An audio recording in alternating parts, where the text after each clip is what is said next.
வாழ்ந்துடன் dream chaser decay. யாரும் இல்லாத ஒரு தனியறை. அந்த அறை பேர் பார்த்தீங்கன்னா ஐசியூக்கு வெளியில் வந்து 4 சேர் போட்டிருக்காங்க. அதில் ஒரு அம்மா வந்து ரொம்ப நேரம் உட்காந்து அழுதுட்டுருக்காங்க. அவங்க பின்னாடி 2-3 பேர் உட்காந்துருக்காங்க. அவங்க வந்து அந்த அம்மா வந்து ஏன்னு கூட கேட்கல, அவங்க அழுதுகிட்டே இருக்காங்க.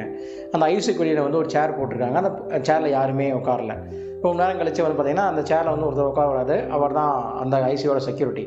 பார்க்க நல்லா குண்டா ஒரு ராஜானா பாகுவாக இருந்தார். அவர் தனக்குள்ளேயே வந்து பேசிட்டே இருந்தார். அவர் பார்க்க ஒரு விசித்திரமாகவே இருந்துச்சு. அவர் கெஸ் பண்ண முடியல. அந்த அம்மா எந்திரிச்சு அந்த ஐசியூக்கும் அந்த சேருக்கு எல்லாம் நடந்துகிட்டே இருந்தாங்க. அவர் வந்து அந்த அம்மா கிட்டே போய் கேட்டார், என்னாச்சுமா, ஏன் என்ன பிரச்சனை அப்படின்னு கேட்டார். அவங்க வந்து சொன்னாங்க, என் கணவர் 2 மணிக்கு வந்து ஹார்ட் ஆப்ரேஷன் சொல்லி கூப்பிட்டு போனாங்க. இப்போ வரையுமே வந்து ஆப்ரேஷன் முடியல, என்ன நினச்சின்னு தெரியல, ரொம்ப பயமாக இருக்குங்க அப்படின்னு சொல்லி அவங்ககிட்ட சொல்லிட்டு இருக்காரு.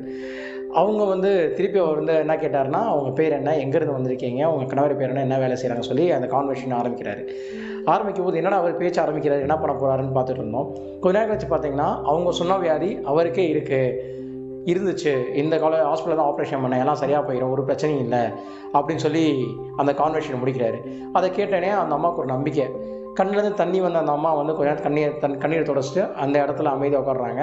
திருப்பி அவர் அந்த அம்மா கிட்டே போய் கொஞ்சம் வந்து அவங்கள பக்குவப்படுத்துறதுக்காக ஏதேதோ பேசுகிறார். சம்மந்தமே இல்லாமல் பேச ஆரம்பித்தார். அந்த அம்மாவும் அந்த கான்சன்ட்ரேஷன் வந்து கொஞ்சம் மாறுறதுக்கு எல்லாம் கேட்டுகிட்டே இருந்தாங்க. கொஞ்ச நேரம் கழிச்சு ஐசியூலேருந்து வெளியே வந்த டாக்டர் வந்து அந்த அம்மாவை கூப்பிட்றாங்க. அவங்க உள்ளுக்குள்ளே போயிட்டு வராங்க. வந்ததுக்கப்புறம் அந்த செக்யூரிட்டி தேடுறாங்க எங்கேன்னு.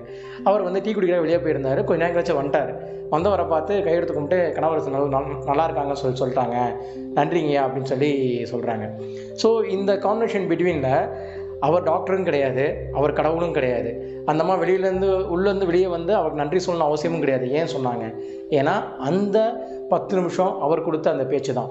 யாரும் தெரியாத, முகம் தெரியாத ஒரு நபர், யாரும் அவங்களுக்கும் தெரியாது, இவருக்கும் தெரியாது, அவங்க சொந்த பந்தமும் கிடையாது.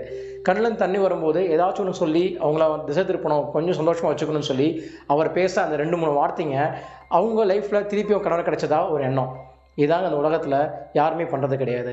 கூட இருக்கவங்களே வந்து நம்ம சப்போர்ட் பண்ண மாட்டாங்க. அந்த மாதிரி சமயத்தில் யாருக்காச்சும் ஒரு நாள் ஏதாவது ஒரு விஷயத்தில் நம்ம செய்கிற ஒரு செயலோ ஒரு சொல்லோ அவங்க லைஃப்பில் ஒரு மாற்றத்தை உண்டாக்குச்சுன்னா அது அவங்களுக்கு மிகப்பெரிய சந்தோஷமாக இருக்கும். என்றைக்கும் முட்டலாக இருக்க தப்புன்னு சொல்லுவாங்க, ஆனால் முட்டலாக இருக்கிறதும் ஒரு சந்தோஷம்தான். மற்றவங்களை மன நிம்மதி கிடைச்சா. நன்றியுடன் ட்ரீம் சேசர் டிகே.